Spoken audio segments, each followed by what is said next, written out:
श्री राम जय जय राम। श्री राम जय जय राम। श्री राम जय जय राम। श्री राम जय जय राम। श्री राम जय जय राम। बोलिए श्यावर रामचंद्र महाराज की। निज मन मुकुर सुधार वर्णो रघुवर विमल यशो जोदायक फलचारि। श्यावर रामचंद्र की जय। प्रारंभ में मैं देवी से प्रार्थना करूं,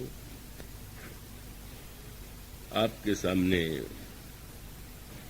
मानस के जिस पंचामृत की संक्षिप्त चर्चा की जा रही है उस पर आज भी एक दृष्टि डालने की चेष्टा करें।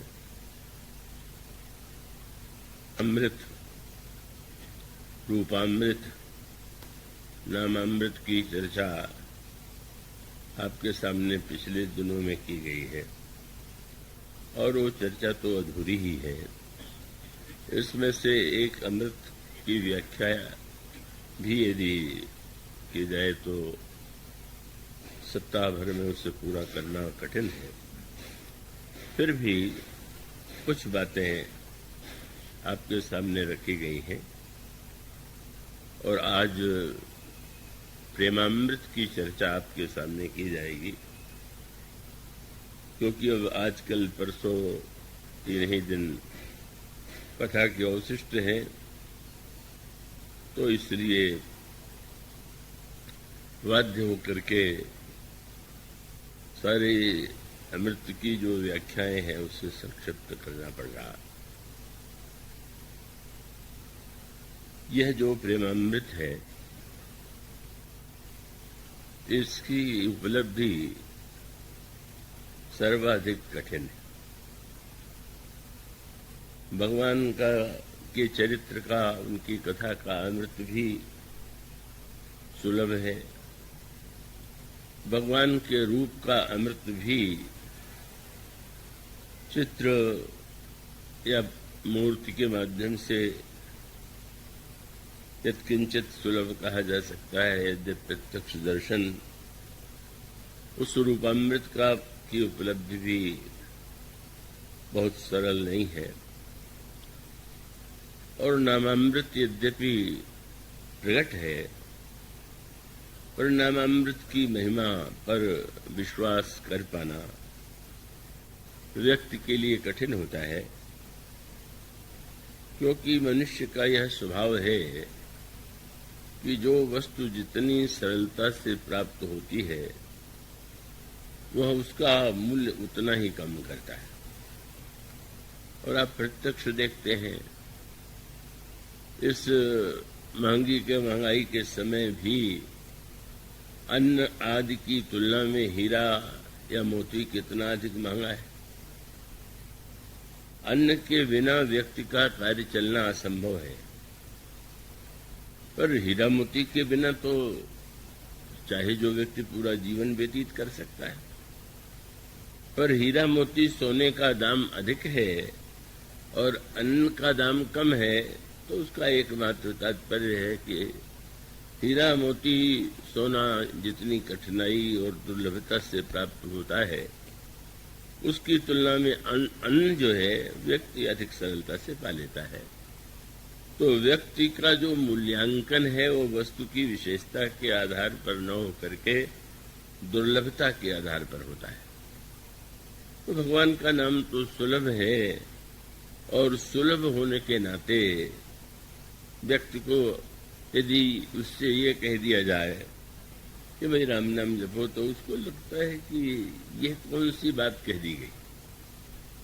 गोस्वामी जी के सिद्ध संत के रूप में उनकी महिमा चारों ओर व्याप्त थी, और किसी व्यक्ति ने आकर गोस्वामी जी से यह प्रश्न किया कि आपने किस साधना के द्वारा ये सिद्धियां प्राप्त की हैं। इतनी कवित्व, इतनी सिद्धि, इतने चमत्कार आपके जीवन में दिखाई देते हैं। आप बताएंगे कि किस साधना तपस्या के द्वारा आपने पाया है। तो गोस्वामी जी ने कहा कि बस वो तो राम नाम है। सुनने वाले को लगा कि ये तो बड़े विश्वास की बात है। राम नाम तो हम सभी जानते हैं, और ये राम नाम से ये कह रहे हैं, तो शायद ये छिपा रहे हैं कि सब लोग रहस्य न जान लें। तो जब उसने कहा कि महाराज आप छिपाइए नहीं, आप बताइए, तो गोस्वामी जी ने भगवान शंकर की शपथ लेकर के विनय पत्रिका में कहा, और शब्द कितने आग्रह से उन्होंने कहा कि शंकर साख जो राख कहो पशु, तो कर जीह गिरो। अगर मैं शंकर जी की शपथ लेकर के कहता हूं कि अगर मैंने कुछ भी छिपाया है तो मेरी जीभ गल कर गिर जाए। क्या अपनो भलो राम नाम ही सो, तुलसी ही समझ पर। मेरे जीवन में तो एकमात्र जो कुछ तुम्हें दिखाई दे रहा है वह एकमात्र राम नाम का ही प्रताप। तो राम नाम, यद्यपि राम नाम का अमृत सुलभ है, पर उसके अमृतत्व पर विश्वास करने वाले व्यक्ति दुर्लभ हैं। लेकिन यह अन्य अमृतों की तुलना में जिस अमृत की चर्चा आज आपके सामने रखी जाएगी, वह सबसे दुर्लभ अमृत है। और वह दुर्लभ अमृत जो है कहाँ है? श्री रामचरितमानस में उस अमृत का जो रूप, स्वरूप और उसका जो संकेत प्रस्तुत किया गया, वो बड़ा ही गंभीर है, महत्वपूर्ण है। और उसमें एक अंतर आप पाएंगे कि कथामृत का जो प्राकट्य होता है वह तो संतों के द्वारा होता है। गोस्वामी जी उत्तरकांड में कहते हैं कि वेद समुद्र है, ज्ञान मथानी है, और संत इसके मथने वाले हैं, और उससे यह जो अमृत है, कथा का अमृत प्रकट होता है। ब्रह्म पयो निधि मंदर, ज्ञान संत सुर आहि, कथा सुधा मथि काढ़िय, भगति मधुरता जाए।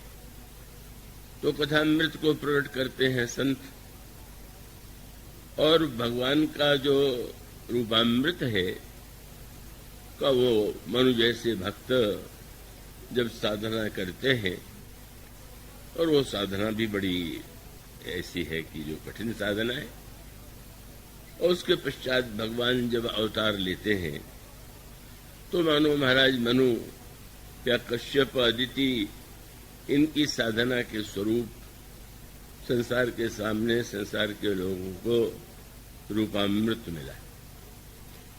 और यह जो नामामृत है, यह नामामृत जो है, उसके लिए गोस्वामी जी फिर संकेत ये करते हैं कि वेद समुद्र से ही इसका प्राकट्य हुआ, और यह वेद समुद्र से जो राम नाम प्रकट हुआ संतों, मुनियों और महापुरुषों के द्वारा, तो वो राम नाम का अमृत शंकर जी मुख में धारण करते हैं। पर यह जो प्रेमामृत है, इसका मंथन अत्यंत कठिन था, इसका पाना बहुत बहुत कठिन था। और इसलिए इस प्रेमामृत की विलक्षणता ये है कि इसे पाने के लिए स्वयं भगवान श्री राम को ही मंथन करना पड़ा। यह प्रेमामृत की विलक्षणता है। और उसका एक दूसरा रहस्य भी है कि जिन लोगों ने मंथन किया, तो उन लोगों को मंथन के बदले में अमृत मिला। तो भगवान ने इस प्रेमामृत को स्वयं क्यों प्रकट किया? कि भगवान को स्वयं किसी अन्य अमृत की आवश्यकता नहीं थी, पर प्रेमामृत की आवश्यकता उनको भी थी। तो इसलिए उन्होंने निर्णय किया कि इस प्रेमामृत को तो मैं स्वयं मंथन करके प्रकट करूंगा। वह प्रेमामृत कहाँ है, कितनी कठिनाई से वह अमृत प्रकट हुआ, इसके लिए आप अयोध्या कांड के उस दोहे पर दृष्टि डालिए। जब चित्रकूट में श्री भरत प्रवेश करते हैं और उस समय उनके प्रवेश करते ही सारे वातावरण में जो एक दिव्यता रस का संचार हो गया, ऐसा लगने लगा कि जड़ों में भी रस का प्रेम का संचार हो गया। तब गोस्वामी जी ने वह दोहा लिखा जिसमें उन्होंने बताया कि वह समुद्र श्री भरत है और भरत समुद्र में ही यह प्रेम का अमृत छिपा हुआ था। और यह समुद्र जो है, इस समुद्र का मंथन करना सबसे अधिक कठिन था। इसलिए इस दोहे में इस समुद्र के साथ एक शब्द और जोड़ा गया, प्रेम अमीय मंदर विरह भरत पयोधि गंभीर। इतना गंभीर यह समुद्र था, इतना अथाह यह समुद्र था कि इसका मंथन कर सकना केवल भगवान श्री राम के लिए संभव था। और उस मंथन के लिए प्रभु को भी कठिन प्रयत्न करना पड़ा। ऐसी योजना बनानी पड़ी कि जिसके द्वारा स्वयं वे भी उस अमृत का पान कर सकें और अन्य भी उस अमृत का पान करके धन्य हो सके। तो ये जो श्री भरत है वह गंभीर समुद्र है। और उसका अभिप्राय यही है कि जैसे आप किसी समुद्र के तट पर जाकर के खड़े हो जाएं, तो आपके सामने जलराशि का विशाल रूप तो दृष्टिगोचर होगा, आप सामने उसे देखेंगे, पर उस समुद्र के अंतराल में क्या है कैसे आप नहीं देख पाते, केवल जल दिखाई देता है। आकाश और जल में ये अंतर प्रत्यक्ष है। आकाश में जो कुछ है आप सामने उसे देख पाते हैं एक सीमा तक, आप दृष्टि से उसे देख पाना संभव प्रतीत होता है, पर समुद्र के अंतराल में जो है उसे देख पाना संभव नहीं। और इसीलिए एक तुलना के रूप में मैं कहा करता हूं कि यदि श्री लक्ष्मण और श्री भरत के चरित्र की तुलना की जाए तो दोनों में सबसे बड़ा अंतर यही है कि श्री लक्ष्मण जी का चरित्र आकाश के समान विशाल है और उनके हृदय में जो भी भाव है, जो विचार हैं, वो सामने प्रत्यक्ष है, प्रकट है। लक्ष्मण जी उसे छिपाते नहीं। और श्री भरत समुद्र है कि उन्हें देख करके उनके चरित्र की विशेषताओं को समझ पाना संभव नहीं था। तो बाल्यावस्था से ही लक्ष्मण का जो चरित्र है वो तो संसार में, अयोध्या में भगवान के भक्तों में प्रसिद्ध हो चुका था। 12 ते निज हित पतिमानी लक्ष्मण राम चरण रतिमानी। जो है श्री राम के चरणों में वे उनकी सारी प्रीति है, सारी रति है। इसका स्पष्ट तात्पर्य है, गोस्वामी जी कह सकते थे कि अब श्री भरत जी के हृदय में श्री राम के प्रति रति नहीं है क्या? क्या शत्रुघ्न जी के हृदय में श्री राम के चरणों में रति नहीं है क्या? पर गोस्वामी जी जब ये कहते हैं कि 12 ते निज हित पति जानी लक्ष्मण राम चरण रति मानी, और आप उसी क्रम को उस दृष्टि से विचार करके देखिए। गुरु वशिष्ठ को आमंत्रित किया महाराज दशरथ ने, आपकी कृपा से जिन 4 बालकों का जन्म हुआ उनका आप नामकरण भी कीजिए। तो नामकरण करने में भी आप यह सूत्र पाएंगे कि अगर श्री भरत के नाम गुरु वशिष्ठ ने श्री भरत का नामकरण किया तो उसमें उसकी व्याख्या किस रूप में की? उन्होंने यही कहा कि विश्व भरण पोषण कर जोई ताकर नाम भरत सोई। जो विश्व का भरण पोषण दोनों करते हैं वह भरत। और जब शत्रुघ्न जी का नामकरण किया गया तो कहा गया जाके सिमरनते रिपुनासा नाम शत्रुघ्न वेद प्रकाश। जिनके स्मरण से शत्रुओं का विनाश हो जाता है उन्होंने कहा इस बालक का नाम मैं शत्रुघ्न रखता। पर जब लक्ष्मण जी का नामकरण करते हैं तो एक नई बात पाएंगे जो उन दोनों भाइयों के साथ नहीं जुड़ा। और वो क्या है? श्री भरत शत्रुघ्न के साथ वह शब्द नहीं जो लक्ष्मण जी के साथ। और आप जब दोहा पढ़ेंगे तो उसमें आपको एक शब्द मिलेगा। उन्होंने कहा ये जो बालक है लच्छन धाम राम प्रिय।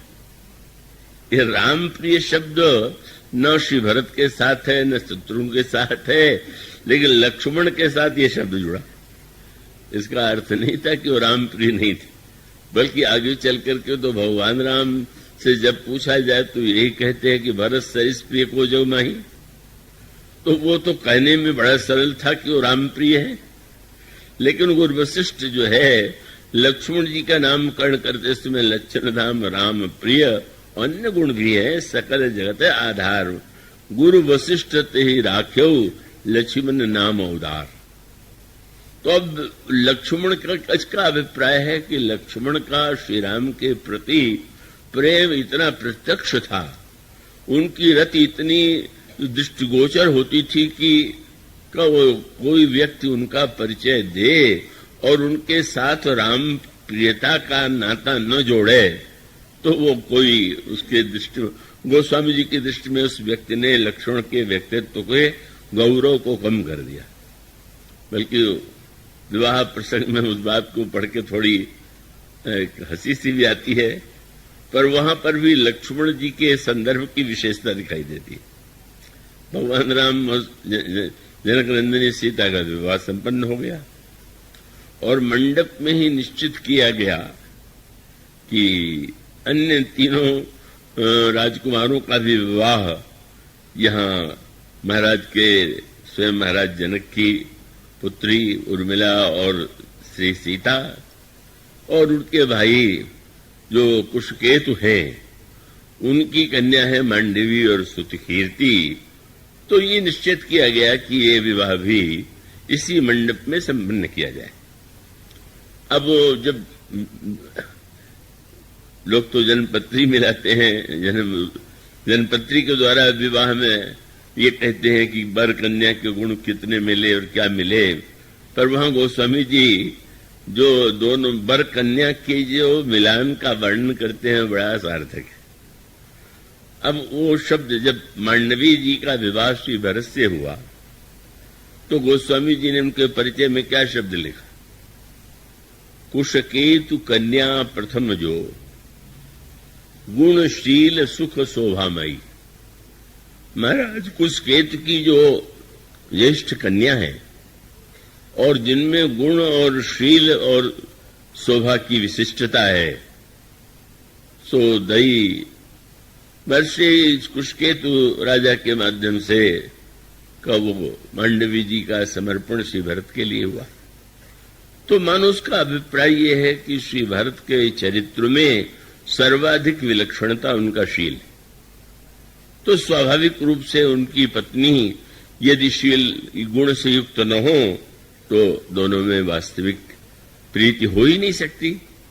तो इसलिए श्री भरत के शील की जितनी प्रशंसा है उसी के संदर्भ में मांडवी के लिए भी शील की बात अवश्य जोड़ी गई। श्रुत केतु कन्या कुश केतु कन्या प्रथम जो गुणशील सुख शोभामयी सब रीति प्रीति समेत करिसो व्याहि नृप भरत ही दई। और फिर जब सुतकीर्ति का शत्रुघ्न जी से परिणय संपन्न हुआ तो गोस्वामी जी की शब्दावली क्या है? जहि नाम श्रुत की रति सुलोचनी और सुमुखी सब गुण आगरी।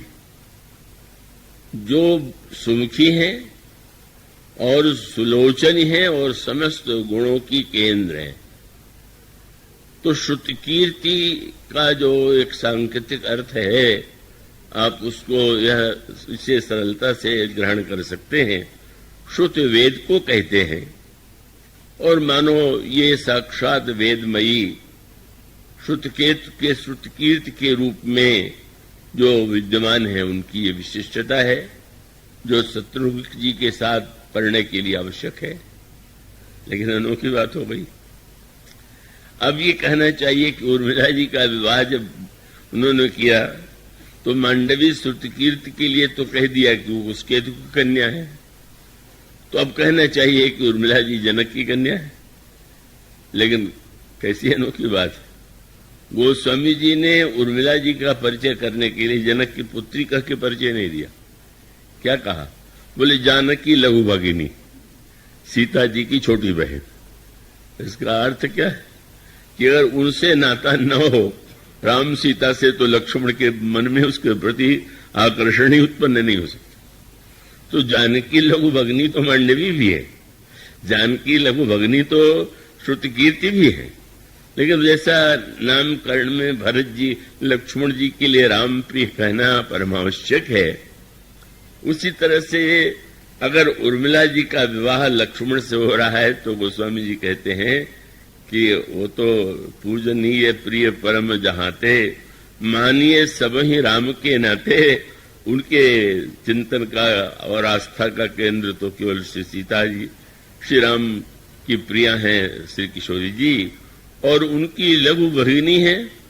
तो इसका अभिप्राय यह है कि लक्ष्मण जी की जो प्रीति है श्री राम के प्रति, वो सबको ज्ञात थी, और ऐसा लगता था कि इस शब्द को जोड़े बिना उनका परिचय अधूरा रह जाएगा।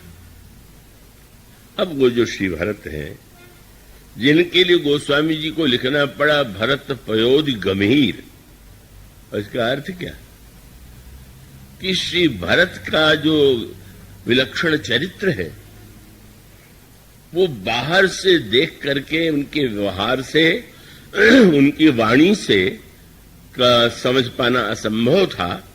भरत जी के अन्य गुण तो लोगों को यत्किंचित दिखाई देते थे, लेकिन जो श्री भरत के जीवन में, अंतःकरण में श्री राम के प्रति प्रगाढ़तम प्रेम था, वो प्रेम किसी के सामने नहीं आया। क्योंकि पूरे मानस में भरत के चरित्र की यह जो समस्या है, गंभीरता है, वो आपको पग पग पर परिलक्षित होगी। और उस युग में भी भरत के स्वभाव और चरित्र को समझ पाना बहुत कठिन था।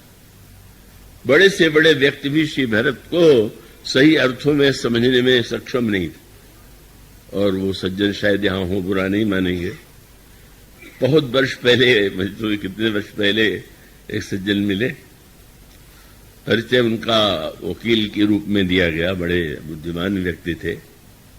तो उन्होंने कहा कि मैं कुछ विचार रखना चाहता हूं। तो उन्होंने कहा कि ये भरत जो है, ये तो बड़े कुटिल राजनीतिज्ञ थे। अब मैं तो सुनकर के स्तब्ध रह गया कि ऐसा भी कोई शब्द भरत के लिए कर सकता है। और उन्होंने तर्क यही किया कि जब एक बार चित्रकूट में भगवान श्री राम ने ये कह दिया कि भरत कहे सो किए भलाई, तो अयोध्या से तो ये ढिढोरा पीट के आए कि श्री राम को लौटा के ले आनी, और श्री राम ने कहा तो बोले नहीं, केवल दिखावा करना चाहते थे कि मैं श्री राम को मनाना चाहता हूं, और वस्तुतः तो उनके हृदय में कोई ऐसी आकांक्षा नहीं थी। मैंने उनको सादर प्रणाम किया, आपने बड़ा कष्ट किया और उससे अधिक मुझे कष्ट आपने दिया। आप किस तरह से आपका चिंतन है, आपकी वकालत मानो अब भरत को ही बुरा सिद्ध करने में अपनी बुद्धिमत्ता को सार्थक बना लेगी। तो उसका अभिप्राय यह है कि श्री भरत के व्यवहार में जैसा उन्होंने तर्क ढूंढा वह व्यक्ति ढूंढ सकता है, और उन्होंने यही कहा मुझसे। तो श्री भरत के विषय में तो बार बार उस समय भी लोगों को यत्किंचित भ्रम होता था, पर वो दूर हो गया। अब उनका दूर नहीं हुआ तो वो तो एक असंभव सी बात है। कई लोग ऐसे होते हैं कि जिनका भ्रम दूर नहीं होता। तो वस्तुतः श्री जैसे समुद्र को देख करके कल्पना कोई करने लगे कि समुद्र के भीतर क्या है, तो आप बाहर खड़े होकर के आप कल्पना करते रहिए।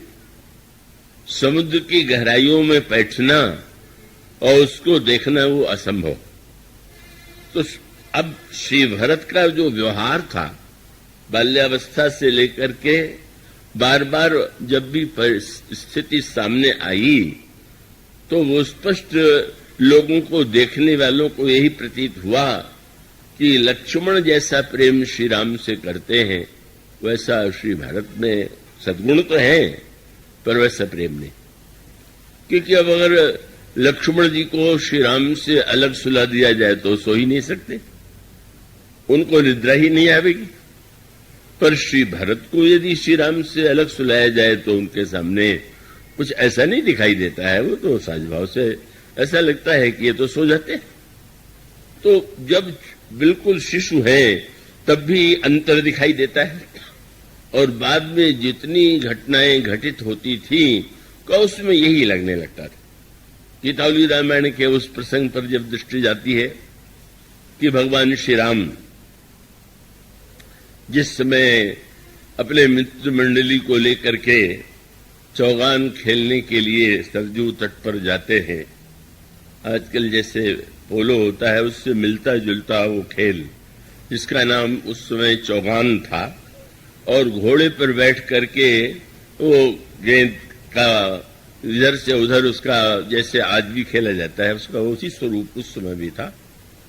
तो सरजू के किनारे जहां पर विस्तृत मैदान है वहां मित्र मंडली के साथ प्रभु एकत्र हुए। अब खेल के लिए 2 दल चाहिए, तो 2 दल का जब बंटवारा हुआ तो फिर वही स्थिति, प्रभु के सामने प्रभु का प्रतिद्वंदी कौन बनेगा, प्रभु के विरोधी दल का नायक कौन बनेगा। प्रभु ने जब लक्ष्मण की ओर देखा तो लक्ष्मण जी ने यही कहा कि मैं तो आपके साथ खेल में भी ये कल्पना नहीं कर सकता कि अलग होकर खेल सकता हूं।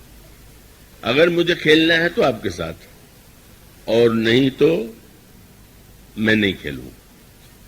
परिणाम क्या होता है, लोगों को लगा कि लक्ष्मण तो राम के बिना एक क्षण भी उनके लिए रह पाना संभव नहीं।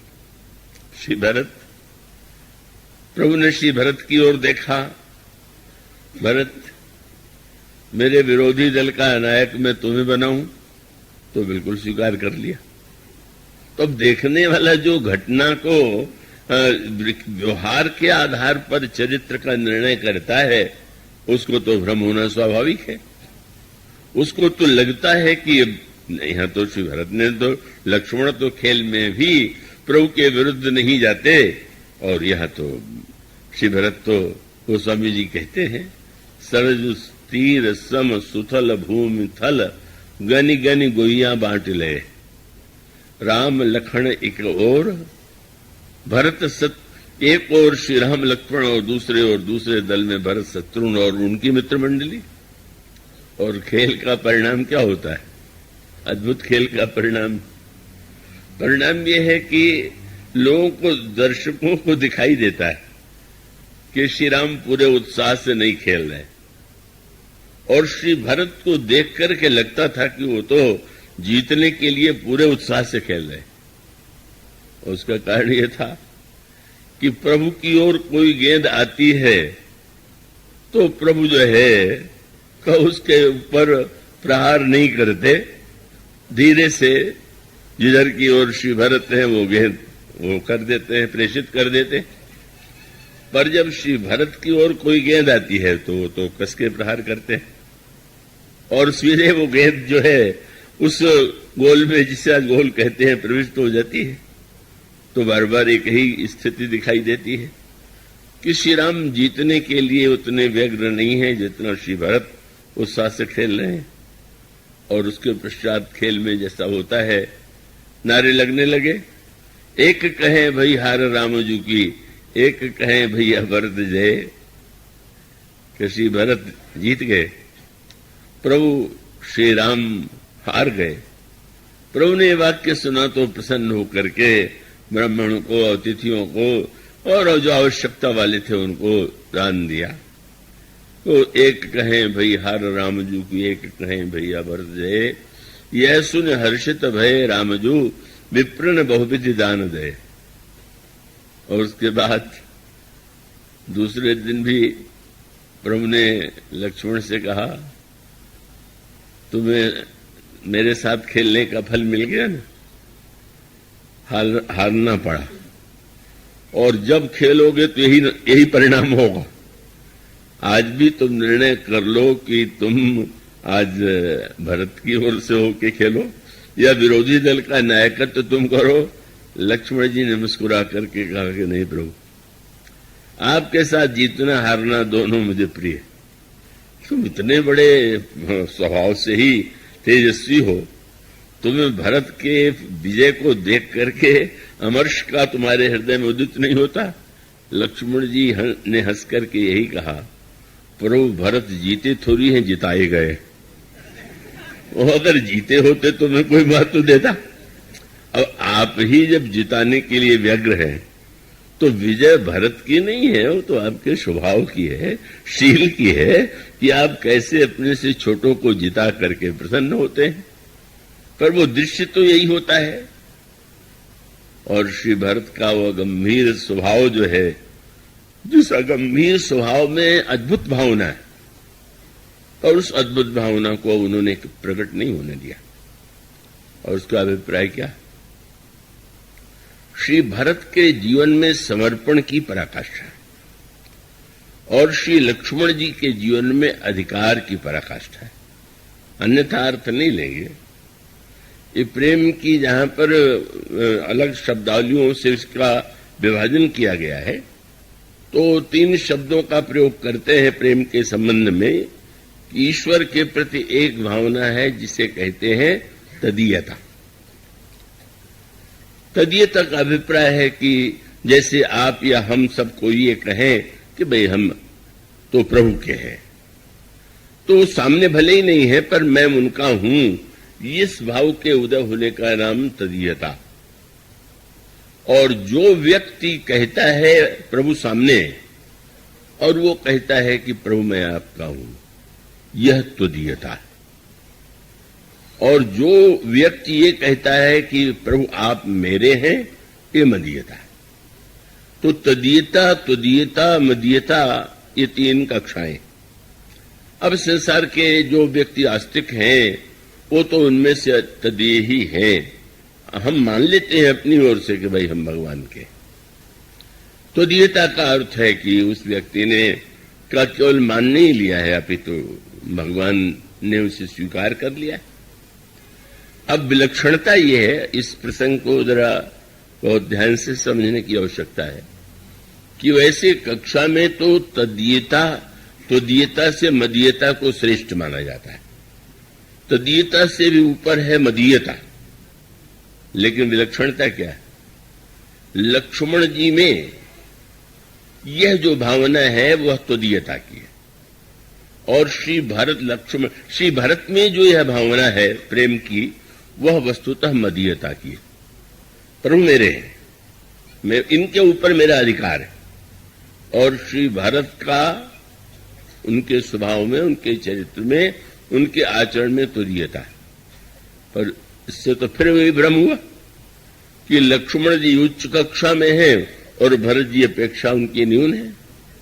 पर सत्य यही कि श्री भरत को मदीयता का वही अधिकार है जो लक्ष्मण जी को है।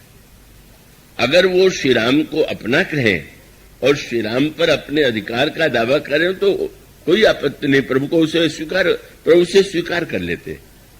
पर वो इतने गंभीर और इतने विनम्र हैं, और वो अत्यंत जो जिसको कहते हैं भक्तों की दैन्य भावना, कि वे तो मानो यही मान के चलते हैं कि मैं किस दावे से प्रभु पर अधिकार की कल्पना करूं, बस प्रभु का मैं हूं।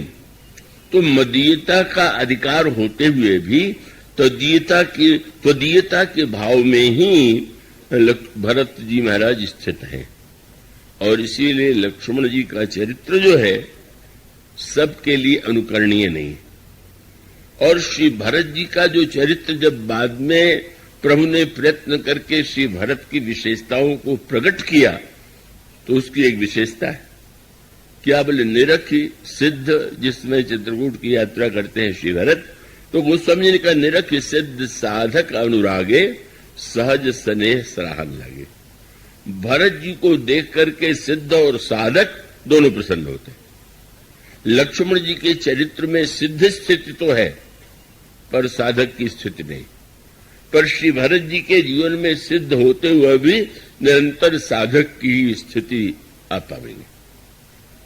इसलिए स्वाभाविक रूप से अगर मदीयता का वह भाव जो दिखाई देता है श्री लक्ष्मण जी में, अगर साधारण व्यक्ति उसका अनुकरण करने लगे तो अनर्थ ही हो जाएगा।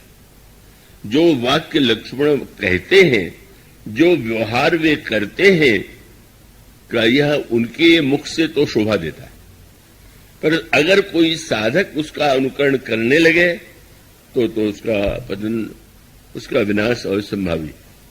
अब भगवान श्री राम यदि लक्ष्मण जी से ये कहते हैं कि लक्ष्मण तुम वन में न जाओ, गुरु पिता माता की सेवा करो, और उसका उत्तर लक्ष्मण जी ये कह करके दें कि गुरु पिता माता ने जानो का, मैं नहीं जानता इनको किसी, तो ये तो बहुत से लोग कह सकते हैं।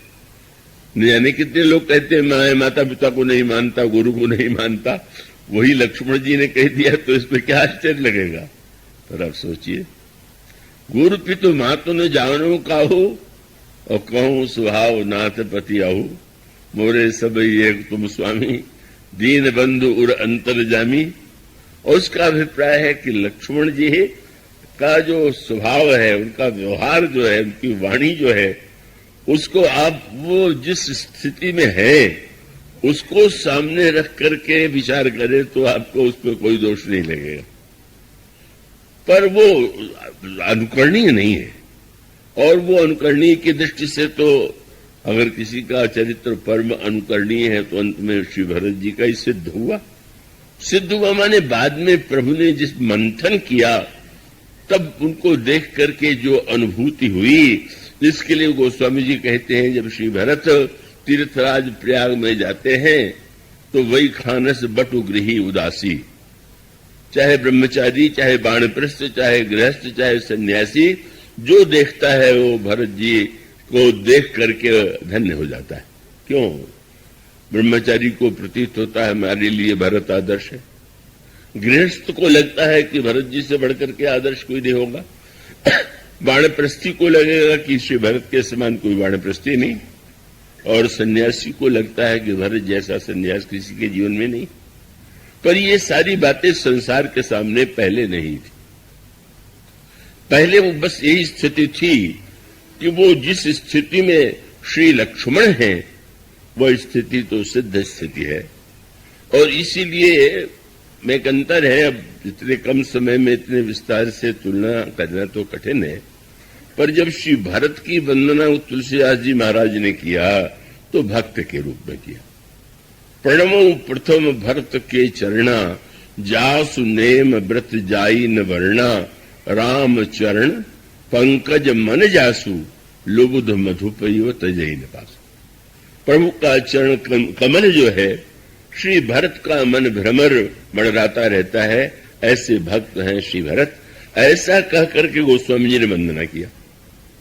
लेकिन जब लक्ष्मण जी की वंदना करते हैं तो दो रूपों में, भक्त के रूप में भी करते हैं और भगवान के रूप में भी करते हैं।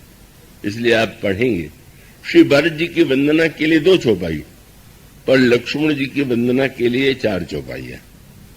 4 चौपाइयां इसीलिए हैं कि आप उस पंक्तियों को जब पढ़ें तो क्या आपको पढ़ने को मिलता है।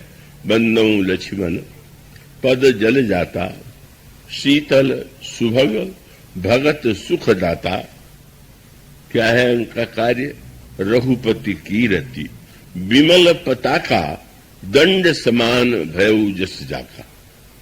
प्रभु श्री राम भद्र की जो निर्मल कीर्ति है वह पताका है, और लक्ष्मण जी दंड बन करके उस कीर्ति ध्वज को संसार के सामने प्रकट करते। पर यह तो भक्त रूप। फिर 2 चौपाइयों में गोस्वामी जी बता देते हैं कि उनके चरित्र को केवल भक्त रूप में मत देखिए। तब दो चौपाइयों में वो शीर्ष रूप में कहते शेष, सहस्त्र शीर्ष, यह शेष है, वह है जिनके सहस्त्र सिर है और जग कारण। ये शब्द केवल या तो श्री राम जी के लिए है या सीता जी के लिए या लक्ष्मण जी के लिए, कि संसार के ये कारण है। शेष सहस्त्र शीर्ष जग कारण। और जैसे श्री राम के लिए अवतार शब्द का प्रयोग करते हैं, श्री भरत के लक्ष्मण जी के लिए भी कहते हैं, जो अवतरेऊ भूमि भय टारण, जो संसार का भार दूर करने के लिए अवतार जिन्होंने लिया। और तब इन चौपाइयों के द्वारा फिर अंत में जैसे वे भगवान से प्रार्थना करते हैं, भरत जी से प्रार्थना नहीं करते, शत्रुघ्न जी से वो प्रार्थना नहीं करते, वंदना करने के बाद तुरंत चौथी चौपाई में तुरंत कहते सदा सुसानुकूल रहो मोह पर। हे लक्ष्मण जी महाराज, आप मेरे ऊपर सदा अनुकूल रहिए, कृपा सिंधु सौमित्र गुनाकर। तो मनुष्य का अभिप्राय है कि लक्ष्मण जी का चरित्र जटिल इसलिए है कि उनकी दो भूमिका है, एक भक्त की भूमिका और दो ईश्वरीय भूमिका। पर वो दोनों भूमिका वो उनके दिव्यता के अनुकूल हैं, और वो जब ईश्वरीय भूमिका में बोलते हैं तो उसको न समझ पाने के कारण ही कई लोग उनकी आलोचना करने लग जाते हैं कि बड़े क्रोधी थे, बिना सोचे समझे बोलते थे। पर वो जो कुछ था वो लक्ष्मण जी का सब कुछ प्रत्यक्ष था। तो यह जो श्री भरत की विलक्षणता है कि उनको सुनाने के लिए श्री राम के साथ सुनाना आवश्यक नहीं है, खेल में कब उनका आग्रह नहीं है। क्यों नहीं आग्रह? कितना समर्पण है कि नहीं। अगर प्रभु से पूछा जाए तो कहते हैं कि श्री भरत के समान कोई भाई हुए ही नहीं। और कहते किससे हैं? अनोखी बात, जो बात संसार में कोई बुद्धिमान व्यक्ति नहीं कह सकता, भगवान राम ने चित्रकूट में कहा लक्ष्मण मैं तुम्हारी शपथ लेता हूं, और पिताजी की भी। और अगला वाक्य क्या था? लखन तुम्हार शपथ पितु आना, सुचि सुबंधु नहीं भरत समाना। संसार में पवित्र भरत जैसा भाई नहीं हुआ। अब भाई से ही कह रहे हैं, कितना बुरा लग जाए संसार में कोई और भाई हो, मैं सब कुछ छोड़ के साथ में हूं और कह रहे भरत सबसे अच्छे। लेकिन प्रभु कह सकते हैं और लक्ष्मण उसमें आनंद ले सकते हैं, यही उनकी मानता श्रेष्ठता। पर श्री भरत से जब पूछा जाए कि आपकी दृष्टि में सबसे श्रेष्ठ कौन है, तो यही कहते हैं, क्या धन्य लक्ष्मण बड़ भागी, राम पदार विंद अनुरागी, कपटी कुटिल मोहि प्रभु चीन्हा, ताते नाथ संग नहीं लीना, लालन जोग लखन लघु लोने, भेन भाई असहाय न होने। लक्ष्मण के समान भाई न तो हुआ है और न तो कोई होगा। ये अनोखे संवाद जिसका जो रहस्य है, जिसमें कितना बड़ा विश्वास प्रभु का लक्ष्मण के प्रति है, और लक्ष्मण जी को इससे सुन करके भी जिसको कष्ट न हो, और वहां तो कम से कम घुमा के यही कह दिया कि भरत जमा के समान भाई नहीं है। पर जब हनुमान जी से मिले तो आध घंटे के बाद ही हनुमान जी से कहने लगे कसुनु कपि जन जी मानस ऊना, तय मम प्रिय लक्ष्मण ते दूना। तुम लक्ष्मण से दूने प्यारे हो, अभी अभी आए और वो दूने प्यारे हो गए। अब लक्ष्मण जी के स्थान पर कोई होता तो ये कहता तो फिर इन्हीं के साथ ले लीजिए। हम इस सब कुछ बाल्यावस्था से सब कुछ छोड़ करके, पत्नी परिवार छोड़ करके आपके साथ हैं, और आपने एक क्षण में दूना बना दिया। लेकिन इसमें हनुमान जी की उतनी महिमा नहीं जितनी लक्ष्मण की महिमा।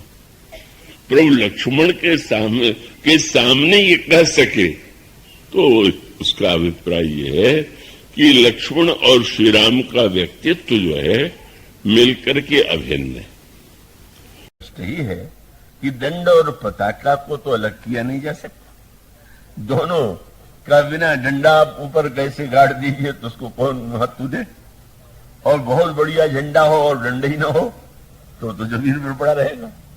तो मानो श्री लक्ष्मण और श्री राम का जो स्वरूप है वो अभिन्न है, ईश्वरीय है, और उसका गौरव अपना अलग है। लेकिन प्रभु का जो अवतार हुआ है वह तो संसार के जीवों के लिए शिक्षा देने के लिए, संदेश देने के लिए। तो इसलिए लक्ष्मण जी का चरित्र इतना विलक्षण है कि वो वंदनीय तो है लेकिन अनुकरणीय नहीं। पर प्रभु जानते हैं कि संसार का कल्याण लक्ष्मण के द्वारा नहीं होगा। वह मेरी सेवा करते हैं और मेरी सेवा के माध्यम से, मेरे माध्यम से भले ही कल्याण हो, लेकिन लक्ष्मण के चरित्र का बहिरंग रूप जो है वो ऐसा है कि जिसमें व्यक्ति को उल्टा अर्थ हो, भिन्न अर्थ दिखाई दे सकता है। श्री भरत की विशेषता ये है कि ये अधिकार, भगवान के प्रति अधिकार तो बड़ा सरल शब्द हो गया। कोई भी व्यक्ति कहे कि भगवान तो मेरे हैं और मेरे हैं तो जो मैं कहूं वो करे, तो ये तो कोई नहीं कहना चाहेगा।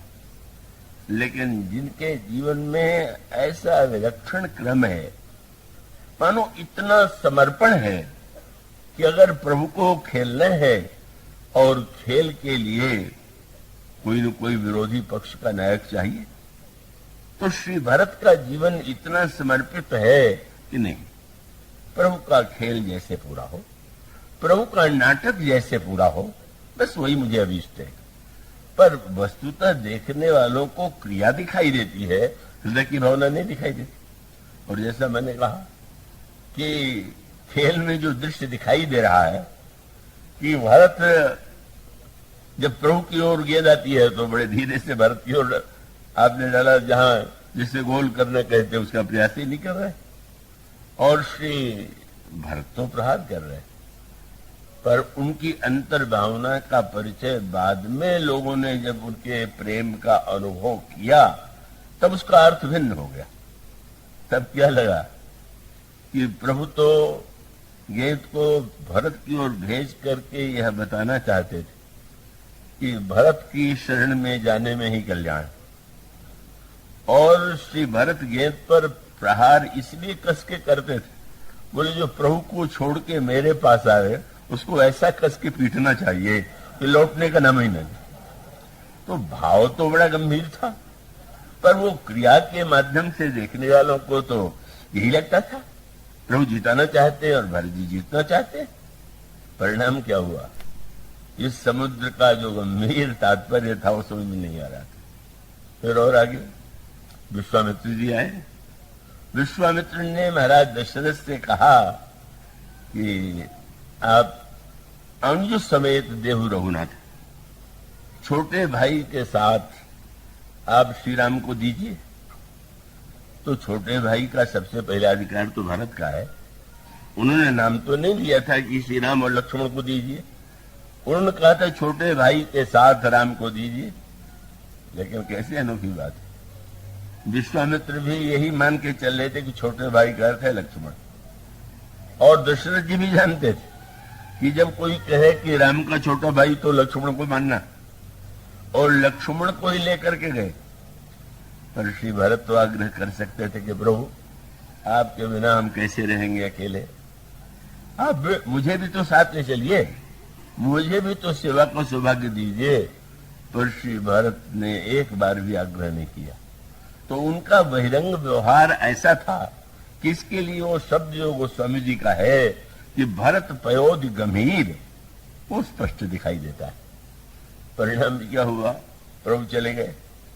और आप जानते हैं जिस समय जनकपुर से दूत पत्र लेकर के आए और उस पत्र का समाचार श्री भरत को मिला, श्री भरत क्या कर रहे थे? अगर ये लिखा होता कि माला में जप कर रहे थे तो लगता कि भाई वियोग में भी राम नाम का जप कर रहे हैं, पर समाचार क्या, गोस्वामी जी लिखते क्या, खेलत रहे तहां सुधि पाई, खेल रहे थे बच्चों के साथ। अब जो श्री राम के वियोग में खेल में डूबा हुआ हो, उसे कौन समझेगा कि श्री राम से बहुत प्रेम करते। हाँ, उस दिन थोड़ी सी झलक तो लोगों ने पा लिया। खेलत रहे तहां सुधि पाई, आए भरत सहित हित भाई, और पूछत अति स्नेह सकुचाई। एक तो इतने संकोची है कि प्रारंभ से ही श्री राम को सभी देखते हैं और देखते ही रह जाते हैं अपलक।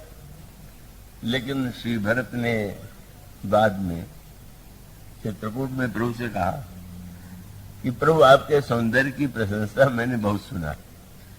अब कोई आश्चर्य करेगा, भरत कहे कि मैंने सुना है।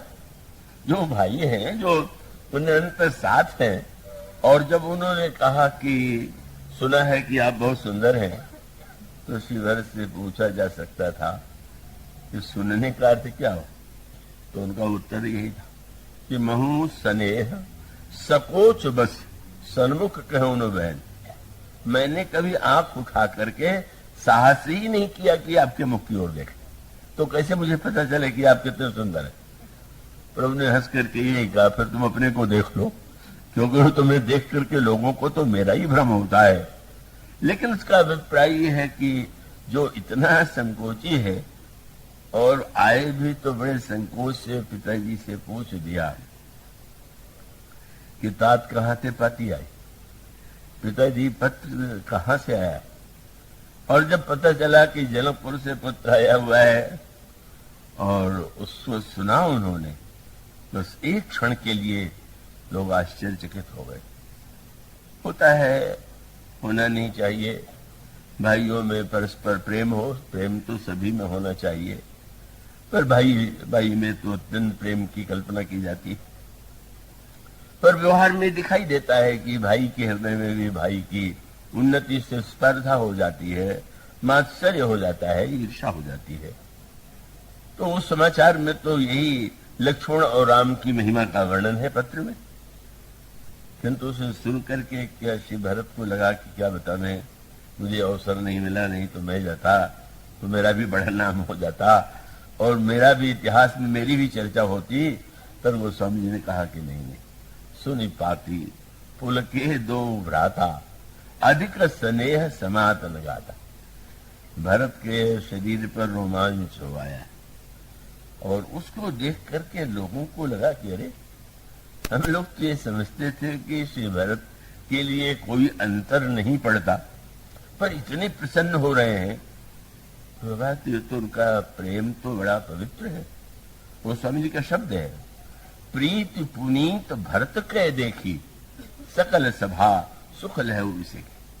जब लोगों ने देखा, ओहो, अपने भाई की उन्नति, अपने भाइयों के यश की कीर्ति का समाचार सुन करके जो इतना आनंद में डूब रहा हो, लगता है कि इनके हृदय में तो सचमुच स्नेह है। मानो एक झलक से दिखाई पड़ी। और फिर विवाह भी हो गया, और विवाह के पश्चात मामा आए हुए हैं विभाजित, और वो अनुरोध करते हैं महाराज दशरथ से कि मैं चाहता हूं कि भरत मेरे साथ चले ननिहाल में, कुछ दिन रहे और बाद में आने। तो विवाह के बाद भी थोड़े दिन ही वे वहां उपस्थित रहते हुए से बाद में मामा के साथ ननिहाल चले जाते हैं। उस समय भी उन्होंने नहीं कहा कि नहीं, हम श्री राम को छोड़ करके नहीं जाएंगे ननिहाल। तो मानो यह जो गंभीर समुद्र था, एक झलक लगी थी, लेकिन फिर वही बात। सत्य तो यह है कि एक तरह से श्री भरत गए तो इतने लंबे प्रवास में ननिहाल में रहे कि लोगों की दृष्टि में श्री भरत ओझल हो गए। पर भगवान श्री राम यह जानते थे कि जिस प्रेम के परिपूर्णता का दर्शन समाज को होना चाहिए, जिस चरित्र और गुण का परिचय लोगों को समाज को मिलना चाहिए, किसी न किसी तरह से इसको तो प्रकट करना ही है। मानो जैसे समुद्र में अमृत था, पर वह अमृत दिखाई नहीं दे रहा था। और भगवान ने आज्ञा दिया कि देवता दैत्य मिल करके समुद्र का मंथन करें और तब वो अमृत निकलेगा। पर जब प्रभु ने देखा कि भरत तो इतना गहरा समुद्र है कि इसको समझ पाना, इसके अंतर हृदय के प्रेम को कोई देख ही नहीं पा रहा है, समझ ही नहीं पा रहा है, तो उन्होंने निर्णय किया कि अब तो इनका ही मंथन होना चाहिए। पर मंथन करने के लिए न उन्होंने संतों से कहा, न उन्होंने किसी अन्य व्यक्ति से कहा। उस मंथन के लिए प्रभु ने निर्णय किया कि भरत का मंथन और कोई नहीं कर सकता, भरत का मंथन तो मैं ही करूंगा। और मंथन करने में भी प्रभु ने जो योजना बनाई वो इतनी निष्ठुर थी, इतनी कठोर थी कि प्रभु को ये लगा कि किसी और से यह कहना और उसके द्वारा भरत समुद्र का मंथन कराना ये तो बड़ा ही निर्दयकारी होगा। और इसलिए गोस्वामी जी कहते मत ही प्रगटो सुर साधुत। गोस्वामी जी ने सूत्र दिया कि वहां पर देवताओं को अमृत की आवश्यकता थी और यहाँ श्री भारत में के समुद्र में जो प्रेम का परिपूर्ण अमृत विद्यमान है, वह अमृत आवश्यक है। किसके लिए? साधुओं के लिए, साधुकों के लिए, मानव समाज में लोक कल्याण के लिए जिस चरित्र की आवश्यकता है, जिस भक्ति और प्रेम की आवश्यकता है, वह श्री भारत में। और तब प्रभु ने यह निर्णय किया कि मुझे इसके लिए तो अत्यंत निर्दय बनना पड़ेगा। मंथन करने का अर्थ क्या हुआ? आप दही है, दही के बर्तन में आप दही को देखेंगे कितना अच्छा दृश्य दिखाई देगा। आप जब मथानी डाल करके उसे मथेंगे तो दही का कण कण जो है उस आघात से टूटेगा और तब उसमें से नवनीत निकलेगा। गोस्वामी जी ने ये कहा कि भगवान राम ने निर्णय किया कि भरत समुद्र में प्रेम का अमृत छिपा हुआ और उसको संसार के कल्याण के लिए प्रकट करना। तब उन्होंने यह निर्णय किया कि मंथन तो मैं करूंगा, पर मथानी। गोस्वामी जी से दोहे में कहते हैं, साधकों और साधुओं के सामने समस्या यह थी जैसे देवता और दैत्यों के युद्ध में देवता हारते थे और दैत्य विजयी हो जाते थे। इसी प्रकार से साधकों के जीवन में यह समस्या आती है कि बहुधा बुरे विचार सफल हो जाते और अच्छे विचार जो है असफल हो जाते, नष्ट हो जाते। और तब जैसे भगवान ने यह कहा कि अमृत पीने के बाद ही तुम दैत्यों को हरा सकोगे, उसी प्रकार से सद्गुणों के द्वारा इतिहास में अनेकानेक व्यक्ति हैं जिनके चरित्र में ऊंचाइयां, सद्गुण, विशेषताएं दिखाई दी, पर उन विशेषताओं के होते हुए भी बदलते देर नहीं लगे। इतिहास ने ही बताया, शशि गुरु तियगामी नहुस चढ़ो भूमि सुरजान, लोक वेदते विमुख भा अधम को वेन समान। और वही सहसबाव सुरनाथ त्रिशंकु कहीं राज मद दीन कलंकु। इतिहास में अनगिनत श्रेष्ठ व्यक्तियों के चरित्र का वर्णन है जो प्रारंभ में बड़े अच्छे थे और बाद में बदल गए। और तब प्रभु को ये लगा कि जैसे देवताओं ने अमृत पी करके दैत्यों को हराया था, इसी प्रकार से भरत के चरित्र में, अंतःकरण में जो दिव्य प्रेमामृत है का उसके प्रकट होने के बाद जब साधक भरत के चरित्र का अनुगमन करेंगे, उसको आदर्श बनाएंगे, अपने जीवन में उतारेंगे, तो समाज की सारी बुराइयां समाप्त हो जाएंगी। और तब मथानी किसे बनाया गया? 14 वर्ष का जो वियोग है, ये वनगमन है, ये क्यों है? अब प्रत्यक्ष तो यही है कि कई ने महाराज श्री दशरथ से मांग की और बाध्य होकर के महाराज दशरथ श्री राम को बन जाने का आदेश मौन रह करके दे देते और जाना पड़ा। लेकिन वस्तुतः बन जाने का उद्देश्य क्या था?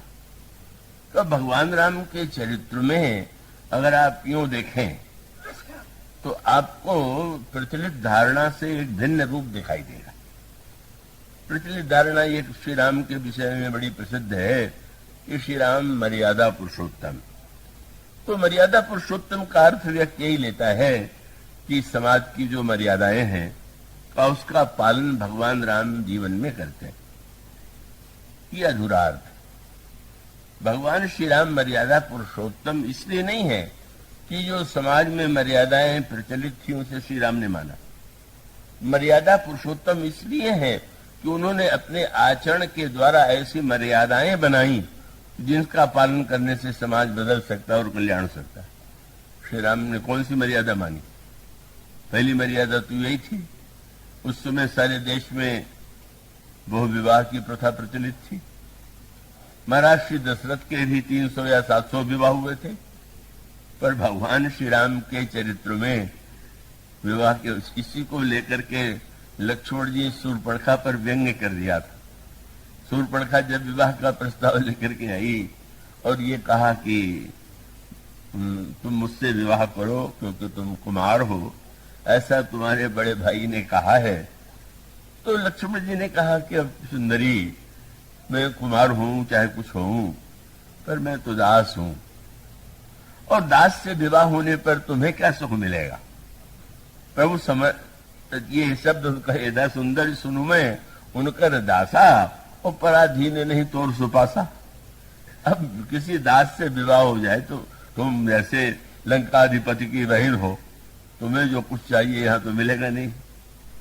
तो शूर्पणखा पूछ सकती है कि उन्होंने कह दिया कि तुम कुमार हो, तुम कह रहे हो कि मैं दास हूं, तो बड़ी व्यंग बड़ी हंसी हंस करके लक्ष्मण जी ने कहा फिर से उन्हीं के पास जाओ। और कैसा बढ़िया वाक्य कह दिया। आध्यात्मिक उसका अर्थ बड़ा गंभीर है। मानो जो जीव आया भगवान को पाने के लिए, शूर्पणखा भगवान से नाता जोड़ना चाहती है। जब कहती है कि मैं विवाह कर लूं तो उसका उद्देश्य श्री राम से नाता जोड़ना है। यद्यपि आजकल तो विचार स्वातंत्र बहुत है, तो किसी ने यही लिखा कि शूर्पणखा ने जब विवाह का प्रस्ताव किया तो श्री राम अगर उच्च कोट के राजनीतिज्ञ होते तो विवाह कर लेते। क्यों? बोले विवाह कर लेने से दो राष्ट्रों का संबंध बन जाता, लंका और भारत का। उतने बड़े राजनीतिज्ञ तो श्री राम नहीं थे, और दो विवाह से दो राष्ट्रों का संबंध बन जाता है, ये तो कहीं होता नहीं। लेकिन हाँ, ऐसा भी लिखने की स्वतंत्रता तो कई लोगों को आई। तो वो भगवान श्री राम ने शूर्पणखा जिस समय ये कहा तो लक्ष्मण जी ने विरोध में कहा, क्योंकि उन्होंने कुमार कह के भेज दिया था। तो जीव आया भगवान से नाता जोड़ने। पास में ही है सीता जी। सीता जी कौन है? साक्षात भक्ति है। और भगवान राम से नाता जोड़ने का एक ही उपाय, और वह उपाय क्या है? प्रभु शबरी जी से कह चुके, कह रघुपति सुनो भामिनी बाता, मानो एक भगति करना था। बस भक्त के नाते से मैं नाता मानती। तो शूर्पणखा को तो सीता जी के प्रति पहले भक्ति होनी चाहिए, उनका आश्रय लेना चाहिए। लेकिन शूर्पणखा तो सीता जी को ही अपने सबसे बड़ी शत्रु मानती। तो जो भक्ति के विरुद्ध भगवान को पाना चाहे तो वो तो, इसीलिए भगवान राम से उसने प्रस्ताव किया तो प्रभु ने तो शूर्पणखा की ओर आंख उठा के भी नहीं देखा, सीता ही चितई। वो तो केवल प्रश्न किया जा रहा है, उत्तर दे रहे हैं शूर्पणखा को, पर देख रहे हैं श्री सीता जी की ओर। उत्तर भी था कि मुझे पाने का तो एक ही उपाय है, माध्यम ये है, सीता है। इसी बात को लेकर के ग्रामीण जो स्त्रियां हैं कवितावली रामायण में बड़ा भाव भरा चित्र प्रस्तुत करती हैं। मानो श्री सीता जी की ओर देख करके भगवान ने आध्यात्मिक अर्थों में भी और व्यवहारिक अर्थों में भी शूर्पणखा ने कहा मेरे समान सुंदरी कोई नहीं है, तो प्रभु ने सीता जी की ओर देखा कि ये तुमने दावा इनको देखने के बाद किया कि पहले कर दिया। वो व्यवहार में और आध्यात्मिक दोनों संदर्भों में। और लक्ष्मण जी हैं जीवों के परमाचारी, तो भेज दिया, जाओ सुनाओ। अब लक्ष्मण जी द्व्यर्थी भाषा बोल रहे हैं।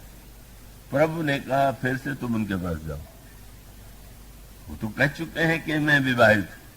तो आपने कहा क्या? प्रभु, वो तो प्रभु है, दास कुछ भी करे तो आलोचना होगी, पर प्रभु की तो प्रभुत्व की बात हुई। और स्पष्ट कह दिया, प्रभु समर्थ, प्रभु है समर्थ है, दास थोड़ी समर्थ होता है।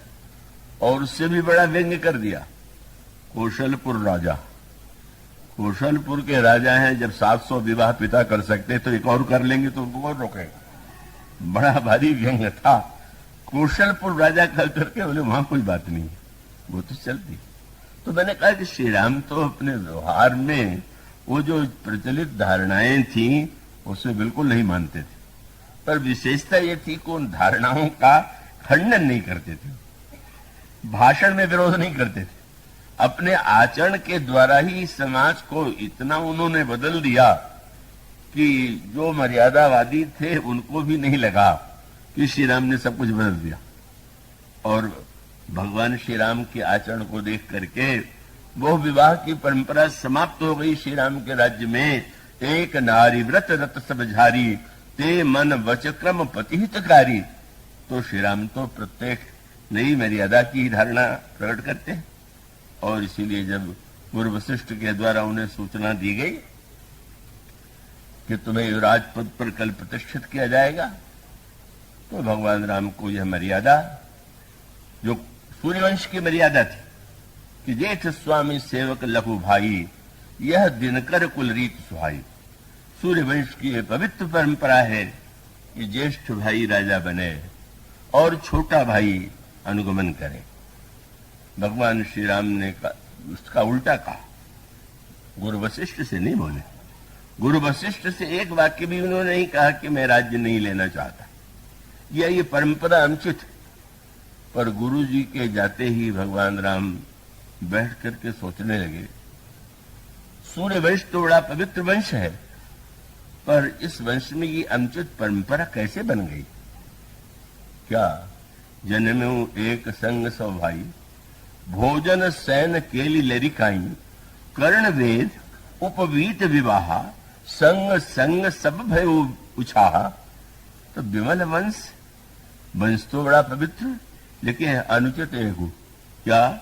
बंधु विहारी बड़े विषय को, छोटे भाई को छोड़ करके बड़े को राजा बनाया जाता है, ये तो इस वंश के लिए कलंक है। कहा मर्यादा मानते, बोले भले ही नहीं, यही उनकी विशेषता है। वो उग्र भाषण नहीं देते, पर वो ऐसा उनके अंतःकरण की शैली, उनके विचार और व्यवहार की शैली है कि प्रभु ने यही कहा, यह वंश तो, किसी ने पूछा महाराज क्यों अनुचित है? प्रभु का अपना तर्क होता है, स्वार्थी व्यक्ति अपने पक्ष में तर्क ढूंढता है। पर प्रभु से ये कहा गया कि सूर्य वंश में अगर ज्येष्ठ भाई को राज्य देना परंपरा है, तो आप इसे अनुचित क्यों मानते हैं? तो प्रभु ने कहा, अगर ये वंश सूर्य का है और सूर्य ने ही प्रकाश देने में छोटे बड़े का भेद नहीं किया और उसी वंश में छोटे को छोड़ दिया गया, तो सूर्य की परंपरा तो समाप्त ही हो गई। तर्क ऐसा किया जो स्वार्थ के समर्थन में नहीं है, त्याग के समर्थन में। मानो प्रभु के इसकी शैली, और इसीलिए का विचित्र सी बातें थी। कैकेयी जी ने वरदान मांग दिया कि राम को वन ही नहीं जाना, तापस बेस विशेष उदासी, 14 वर्ष राम वनवासी। तपस्वी के वेश में विशेष उदासी के रूप में 14 वर्ष इनको वन में जाना पड़ेगा। तो इसको भी उन्होंने उस अर्थ में बिल्कुल नहीं माना। अब जब पत्नी साथ में जा रही हैं, तो फिर उदासी का सवाल कहां? जब धनुष बाण भी लिए चले जा रहे हैं, तो फिर वो त्याग, तो मान लीजिए आभूषण उतार दिया, वस्त्र रेशमी उतार दिया, लेकिन उसके पश्चात भी तो धनुष बाण लेकर के जाते हैं। और संग सुबंधु पुनीत प्रिया, मानो सांकेतिक अर्थ ये है कि भगवान राम का उद्देश्य तो दूसरा था।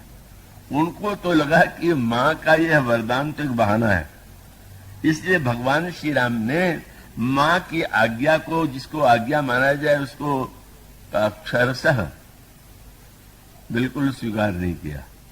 मैं चित्रकूट जाया करता हूं कभी, प्रभु का सौभाग्य, प्रभु की कृपा से अक्सर। पहली बार मैं गया तो अनेक स्थानों में जाते हुए एक स्थान मुझे दिखलाया गया, आप लोगों में से जो गए होंगे उन्होंने देखा होगा, उसको धनुआ कहते हैं। तो एक बड़ा सा पर्वत खंड है और उसमें गड्ढे से है और बीच में एक पत्थर उठा हुआ था। तो मुझे बताया गया कि भगवान राम उदासी वेश में गए थे, इसलिए पत्नी और अपने बीच में जब सोए तो धनुष रख लिया। मैंने तो सिर पीट लिया कि किस राम का ये चिन्ह है भाई, जो बीच में धनुष रख के सोए। आगे चल करके तो सारा वर्णन यही आता है, एक बार चुरी कुसुम सुहाए, निज कर भूषण राम बनाए। आभूषण बनाते हैं, पुष्प का सीता जी का श्रृंगार करते हैं, ये धनुष को बीच में रखवा करके, ये कहीं कहीं जो क्लिष्ट मर्यादा रक्षक अपने को मानते हैं, ऐसी कल्पना कर लेते हैं कि मानो भगवान श्री राम श्री सीता जी से क्या उन दिनों व्यवहार जो करते थे, क्या वो अपने प्रिया जैसा नहीं होता था क्या? तो मानो भगवान श्री राम का जो सारा व्यवहार है वो तो उस मर्यादार्थों में शाब्दिक सत्यवादी और शाब्दिक मर्यादावादी श्री राम नहीं। भगवान श्री राम ने सर्वदा सत्य के तात्पर्य पर को दृष्टि में रखा, सत्य के शब्द को नहीं। महाभारत काल में शब्द को ही सत्य माना जाता था, पर भगवान राम तो सुग्रीव से कहते हैं कि सुन सुग्रीव में मारी हो बाली एक ही मान। और जिस समय बाली विनम्र हो गया तो सिर पर हाथ रख के कहते अचल करो तो न राखो प्राण। मारने वाले थे, बचल करने को भी तैयार हो गए। लक्ष्मण से कहने लगे यही सहायक मारा मैं बाली, तेही सर हतो मूढ़ कह काली। जिस बाण से मैंने बाली को मारा था, कल उसी बाण से सुग्रीव को मारेंगे, वो कल आए ही नहीं। मानो भगवान श्री राम शब्द को नहीं पकड़ते, अभिमान उनका नहीं है। मानो उनका अभिप्राय यह है, इसके लिए मैं दृष्टांत में कहा करता हूं कि किसी को फोड़ा हो गया, डॉक्टर के पास गया, डॉक्टर ने देख के कहा चौथे दिन तुम्हारा ऑपरेशन करूंगा, पर संयोग से दवा से ही फोड़ा फूट गया और फोड़ा ठीक हो गया। अगर वो रोगी डॉक्टर के पास जाए और डॉक्टर ये कहे कि तुम्हारा तो फोड़ा ठीक हो गया है, पर सत्यवादी होने के नाते मुझे ऑपरेशन तो करना ही पड़ेगा, तो उस सत्यवादी डॉक्टर की कितनी पूजा आप करेंगे कि वाह, केवल मेरे मुंह से कोई शब्द निकल जाए। ये महाभारत का काल था जिसमें मेरे मुंह से निकल गया तो निकल गया। अरे आपके मुंह से गलत बात निकल गई तो गलती मान लीजिए। इसलिए भगवान राम के चरित्र में साधारण लोगों ने जैसी कल्पना कर लिया है वैसा कुछ नहीं। भगवान श्री राम जाते हैं वन में तो उसका अभिप्राय क्या है? पिताजी की सत्य की रक्षा करना है, तो ठीक है राज्य छोड़ देना है। और पर उसके साथ मेरे साथ अगर सीता है तो मेरे इतना सब कुछ छोड़ करके मेरे साथ जा रहे हैं, उनके प्रति स्नेह, उनके हृदय के अनुकूल कोई व्यवहार, ये भी तो मेरा कर्तव्य है। बड़ा व्यापक अर्थ होता है उनके चरित्र में। लक्ष्मण मेरा छोटा भाई है। मानो भगवान श्री राम का व्यवहार जो है वह केवल शाब्दिक और शब्दों में बंधा हुआ नहीं, बल्कि भगवान राम जिस उद्देश्य से बन जा रहे थे, मुख्य उद्देश्य दूसरा था। इसलिए उनको तो लगा कि ठीक इस यात्रा में आप, इसीलिए तो व्यंग्य किया गोस्वामी जी ने कि कवितावली रामायण में जिसमें गांव की स्त्रियों ने श्री राम को देखा तो सीता जी से पूछा कि ये कौन है आपके। अब आश्चर्य कौन ऐसा था कि जो समझ नहीं जाए कि कौन है, देख के जैसे बैठे हुए हैं, पर उन लोगों ने जो व्यंग्यात्मक चित्र प्रस्तुत किया वो बड़ा मार्मिक था। जब उन्होंने पूछा कि ये कौन है, आपके कौन है, तो जनक नंदिनी तो मुस्कुरा करके चुप हो गई, पर मानो उनका ये प्रश्न था कि क्या कारण है। तो उन्होंने कहा कि अब इनको देख के हम समझ नहीं पा रहे हैं। क्या? बोले शीश जटा, सिर पर जटा जूट धारण करने देख करके लगता कोई उदासी और तपस्वी है, तो फिर वही मान लो। बोले शीश पर जटा देख के तो मान लेते, लेकिन इनकी आंखों को देखे तो बिल्कुल नहीं लगता। शीश जटा उर बाहु विशाल और बिलोचन लाल तिरछी सी भौं है। नेत्र देख के लगता है कि श्रृंगार रस के रूप है, सिर देख के लगता है कि शांत रस है, और उसके साथ शीश जटा उर बाहु विशाल बिलोचन लाल तिरछी से भौं है। और अगला वाक्य उन्होंने कहा कि इसके पश्चात भी शांतरस का इनके हाथ में धनुष बाण देख के लगता है वीर रस है। धनुष बाण और जटा और नेत्र, इनमें अलग अलग रसों की अनुभूति होती है। तो फिर आप लोगों को ये जिज्ञासा क्यों है? अगला वाक्य बड़ा मधुर था। उन गांव की स्त्रियों ने कहा कि अब क्या करें, हम लोग उनसे पूछे तो कैसे पूछे, क्या समस्या है? बोले सादर 12 बार सुभाय चितय, बार बार देखते हैं तो बस आप ही क्यों, किसी कोई और है इसकी ओर तो देखते ही नहीं। तो सीता जी तो मौन है, पर मानो व्यंग्य की हंसी में लगा कि भाई अगर कोई अपनी प्रिया की ओर देख रहा है तो उसमें दूसरों को क्या लेने देना, तुम्हें क्यों आपत्ति है कि मेरी ओर बार बार देख रहे हैं। बड़े प्रेम से उन गांव की स्त्रियों ने कहा इसलिए कहना पड़ रहा है कि सादर 12 बार सुभाय चितय तुम त्यों हमरो मन मोह, देखते आपकी ओर है मन हमारा चुरा लेते हैं, हमने पूछे तो क्या करें। वो स्वामी जी का अभिप्राय है पूछती ग्राम बधो शेषो यह सांवरो सो सखे रावरो को है। मानो श्री राम तो समग्र रसों के मूर्तिमान विग्रह, और बन जाकर के उन्होंने कई अम्बा की आज्ञा का पालन किया है तो बहाना था, मूल उद्देश्य दूसरा था। और वो उत्तर वो स्वामी जी ने कहा 14 वर्ष के वियोग की मथानी बना करके प्रकट करना था प्रेम के अमृत को, लक्ष्य ये था, दिखावा और कुछ दिया गया। और 14 वर्ष का वियोग अगर न होता तो भरत का प्रेम अमृत प्रकट न होता। कितना कठिन कार्य, कितनी बड़ी साधना प्रभु को करनी पड़ी कि किसी तरह से भरत प्रेमामृत प्रकट हो।